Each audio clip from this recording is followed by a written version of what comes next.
Guys, நம்ம daily routine போடலாமான்னு கேட்டதுக்கு நிறைய பேர் எஸ்ன்னு கமெண்ட் பண்ணியிருந்தீங்க. நீங்கள் சொல்லியும் கேட்காம இருந்தால் எப்படி? டே 1 ஆஃப் போர்க்களம். நம்ம மார்னிங் 6 மணிக்கெலாம் எதிர்த்து கிரிட்டுன்னு பல்ல தேய்ச்சிட்டு நம்ம எப்பவும் வேலை பார்க்குற பேக்கரிக்கு வந்துட்டோம்.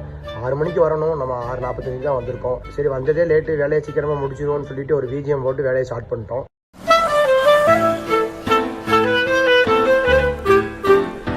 ஒரு வழியாக வேலையெல்லாம் முடிச்சுட்டு வீட்டுக்கு வந்துட்டோம். வீட்டுக்கு வந்து மணியை பார்த்தா மணி 4.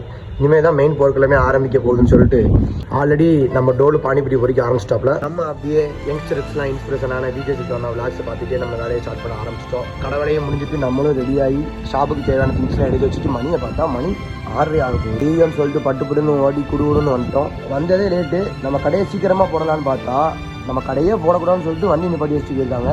நம்ம அதையும் தாண்டி நம்ம வண்டி விடுற இடத்துக்கு வந்துட்டோம். அங்கே வந்து பார்த்தா நம்ம வண்டி உள்ள இடத்துல இன்னொருத்தர் காரில் படிக்கிறாங்க. இதெல்லாம் நான் என்ன பண்ணுறதுன்னு யோசிச்சுட்டு இருக்கும்போது நம்ம டோலோ அதுக்குள்ளேயும் கடலை எங்கே ஆட ஆரம்பிச்சு. சரி, ஓகேன்னு சொல்லிட்டு நம்ம ஷாப்பை ஓப்பன் பண்ணி க்ளோஸ் பண்ணியாச்சு. க்ளோஸ் பண்ணிவிட்டு கொஞ்சம் டென்ஷன் ஆகுதுன்னு சொல்லிட்டு ஒரு டீ குடிச்சு வீட்டுக்கு வரதுக்கு மணி 11 ஆயிடுச்சு.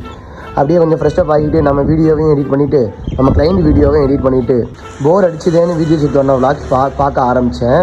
டைம் போனதே தெரில. விளாக் முடிவுல டயத்தை பார்க்க மணி 12 ஆயிடுச்சு. ஐயோ, மார்னிங் 6 மணிக்கு வரை எழுந்துச்சு வேலைக்கு போகணும்னு சொல்லிட்டு நம்ம போர்க்களத்தை முடிச்சாச்சு. நம்ம தூங்க போகிறோம். நம்மளுடைய டெய்லி போர்க்களத்தை நீங்கள் பார்க்கணும்னா டோலு விளாக்ஸ் ஐடியா ஃபாலோ பண்ணிக்கோங்க, சப்போர்ட் பண்ணுங்கள் கைஸ். பாய்.